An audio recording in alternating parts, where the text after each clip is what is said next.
చెప్తానే ఉన్నాం మంత్రి కొండా సురేఖకు ఇంకో మంత్రి పొంగులేటి శ్రీనివాస్ రెడ్డికి నడుమిట్ల పచ్చి నీళ్ళు పోసిన పెట్రోల్ కంటే ఎక్కువ మండుతున్నదని హాగో అది అలా మళ్ళా బయట పడ్డది. అసలు లెక్కకైతే దేవాదాయ శాఖ మంత్రి కొండా సురేఖతో పాటు మేడారం దర్శనం చేసుకోవాలి కడమ మంత్రులు ఎవరన్నా అడిగిపోతే, కానీ మంత్రులు సీతక్క పొంగులేటి ఇద్దరు కలిసి సమ్మక్క గద్దెల కాడికి పోయి అక్కడ జరుగుతున్న డెవలప్మెంట్ పనులు పరీక్ష పట్టి చూసిండ్రు. అట్లనే సమ్మక్క సారలమ్మ గద్దెలకు మొక్కుకున్నారు. సీతక్క తల్లులకు చీరలు బంగారు బుట్టలు ఎట్టుకొని పొంగులేటెంట నడిచింది. తర్వాత పూజారి బొట్లు పెట్టి పూజ చేసిండు.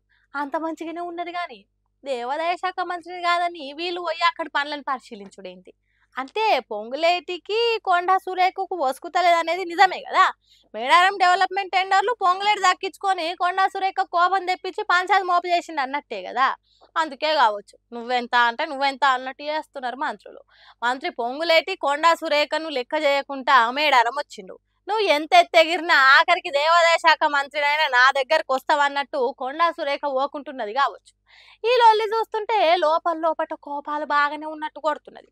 ఈ లొల్లి ముదిరితే కాంగ్రెస్ సర్కార్ పరువు పాకాల చెరువులు కలిసినట్టే అవుతుంది.